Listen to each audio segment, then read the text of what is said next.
Assalamualaikum warahmatullahi wabarakatuh. Masih bersama saya Irwan dari workshop belakang rumah. Semoga senantiasa kita diberikan kesehatan dan diberikan rezeki yang cukup. Setiap kesempatan tidak ada maksud saya untuk mengajari ataupun menggurui, namun hanya untuk bertukar informasi. Dan semoga apa yang saya sampaikan menjadi pengikat silaturahmi kita untuk terus belajar. Apa yang akan saya informasikan kali ini ialah membuat mini kabinet atau lemari kecil yang fungsinya itu bisa untuk kotak P3K, untuk rak dan sebagainya. Tapi kali ini saya akan membuat untuk rak sabun di kamar mandi. Berikut videonya, mari kita saksikan bersama.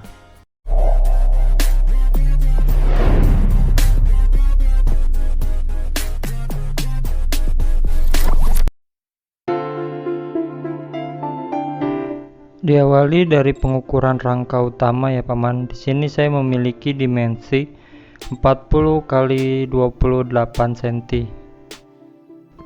Kebetulan saya ada holo baja ringan yang cukup panjang, jadi saya membuat rangka utamanya ini menyambung ya paman. Jadi polanya itu enggak terputus. Bagaimana polanya bisa kita perhatikan di sini nanti ya paman.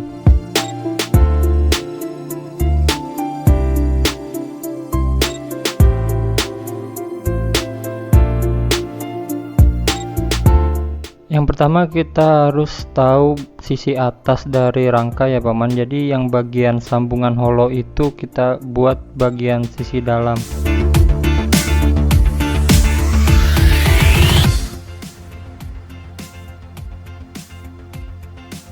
Ini saya buat 3 garis berjarak 3 cm sesuai ukuran holo ya paman, 3 cm. Dan di garis-garis yang ini itu yang akan kita potong ya paman. Pertama ini dari 2 kotak ini kita potong, kemudian satu kotaknya lagi itu kita hanya satu baris ya paman. Di situ kan kita terhitung 2 kotak, jadi yang terakhir yang ketiga itu kita satu kotak yang kita potong. Kita bisa perhatikan di sini ya paman, karena yang satu kotak ini yang akan kita bikin garis 45 derajat atau kita tarik garis 45 derajat untuk bagian void yang akan kita buang ya.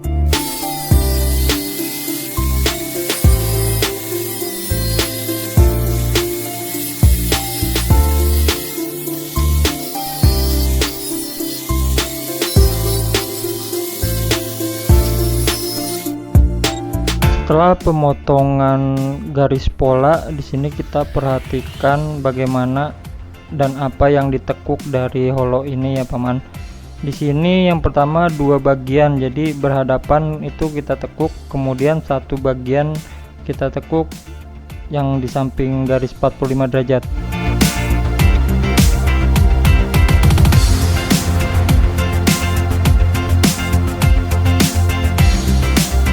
Hasilnya bisa kita lihat di sini ya paman. Dan untuk selanjutnya mungkin bisa kita pendekin bagian yang terbuka itu dan kita hilangkan bagian-bagian yang tajamnya ya paman.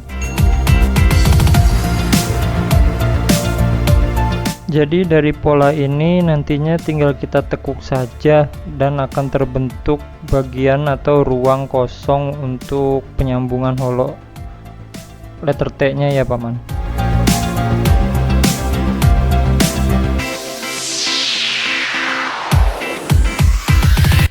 Dan simulasi penyambungannya tuh bisa kita perhatikan di sini ya paman, bagaimana hasilnya.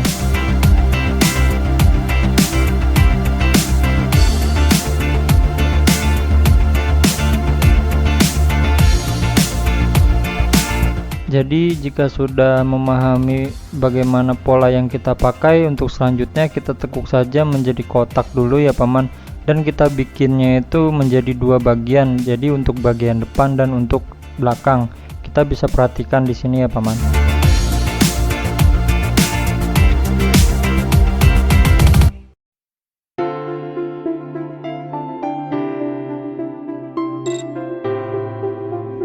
Selanjutnya saya akan menyiapkan 4 potongan pendek berukuran 15 cm ya paman. Itu untuk sisi sudut-sudut dari kabinet tersebut.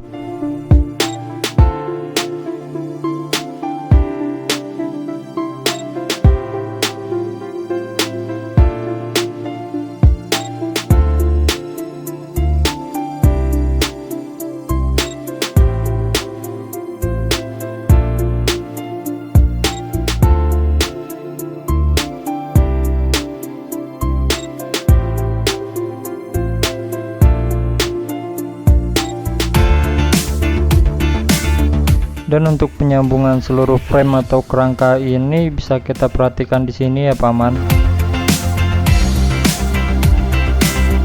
Jadi kita tinggal pasang bagian yang pendek itu ya paman, yang potongan 15 cm itu satu persatu sebelum kita repeat. Di sini kita bisa perhatikan bagaimana cara pemasangannya, itu tinggal kita masukin saja ya paman ke pola-pola tersebut.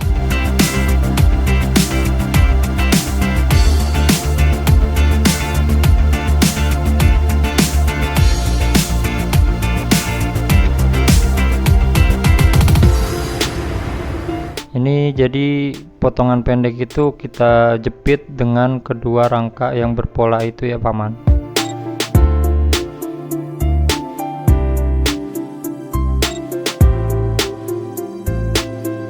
Selanjutnya untuk peripetan saya beri 2 repeat di bagian depan ya paman. Jadi sisi atas, samping dan sebagainya itu saya cukup 1 repeat saja.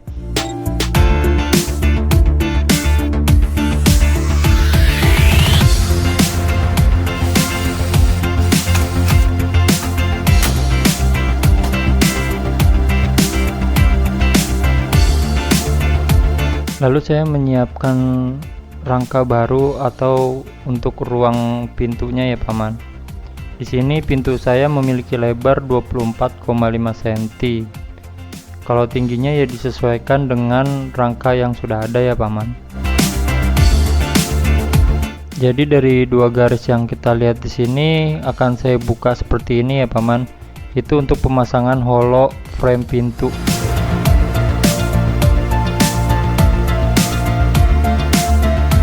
Dan untuk pemasangan rangka barunya itu tinggal kita masukkan saja ya, atau kita sok dari kedua lubang yang kita bikin tadi.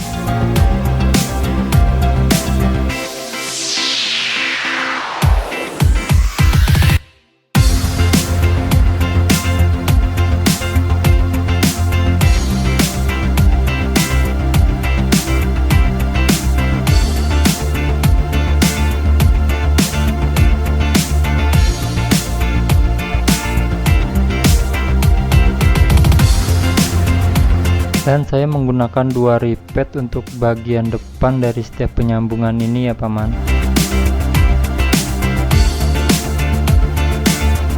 Dan di sini saya sudah menyiapkan rangka atau frame untuk pintunya ya paman. Untuk caranya bagaimana itu bisa dilihat dari video saya yang membuat bingkai foto ya paman. Linknya ada di deskripsi. Dan di sini saya menyiapkan potongan spandek dari sisa-sisa pemakaian ya paman. Di sini saya membuat polanya bagaimana bisa kita perhatikan di sini. Dan itu nantinya yang sisi sampingnya itu yang akan kita tekuk menjadi bagian-bagian untuk repeat ya. Jadi di sini kita tidak menggunakan aluminium atau berlis aluminium gitu, tidak ya paman. Di sini polanya bagaimana kita bisa lihat dari sudut keseluruhannya kita buang ya paman. Dan ini hasil penekukannya seperti ini, bisa kita pahami ya paman. Dan saya membuat 3 bagian, jadi yang kecil itu untuk bagian depan di samping pintu, dan 2 lagi itu untuk kiri dan kanan dari dinding kabinet tersebut ya paman. Dan untuk bagian bawah dari kabinet ini cukup sederhana ya paman. Kita tinggal buang saja bagian-bagian yang menjadi voidnya. Kita bisa lihat di sini ya paman.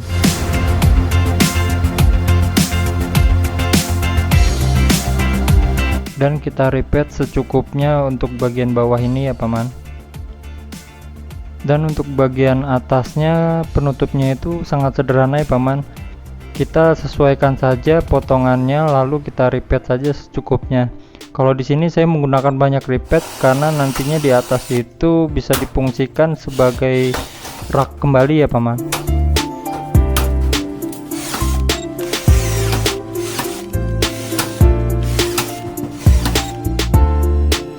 Dan hasil peripetannya seperti ini ya paman. Saya cukup banyak menggunakan repeatnya.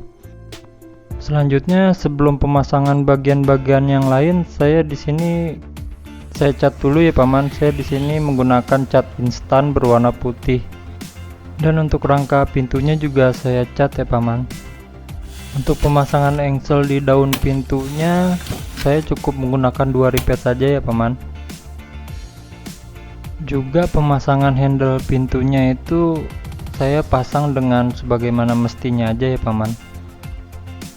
Dan untuk pemasangan daun pintu ke lemarinya atau kabinet ini saya sebelumnya saya mal dulu ya paman, jadi itu membantu saya memasang ripet di engselnya ya. Jadi di sini saya sudah menyiapkan plat letter L 4 buah ya paman. Ini untuk pemasangan kabinet ini ke dinding, jadi ini sebagai penguatnya nanti ya paman.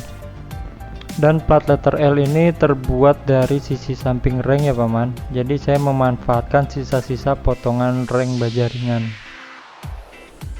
Dan untuk pemasangannya ini kita pasang terlebih dahulu plat L nya ya paman sebelum penutup belakangnya. Dan di sini saya menggunakan fiber karena di sini saya fungsikan sebagai rak sabun, jadi agar tidak keropos jika terkena air.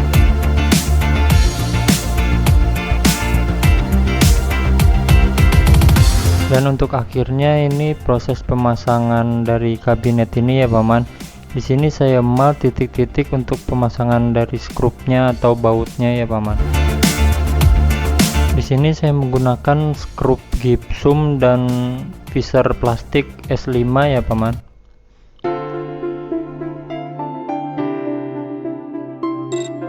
Dan hasil pemasangan kabinet ini ke dinding menggunakan skrupnya seperti ini ya paman.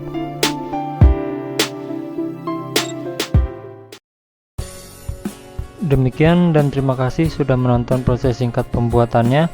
Saya harap dukungannya, karena dukungan paman sekalian menjadi semangat saya untuk terus belajar. Mohon maaf yang pasti ada kekurangan dan kesalahan dari saya. Wassalamualaikum warahmatullahi wabarakatuh.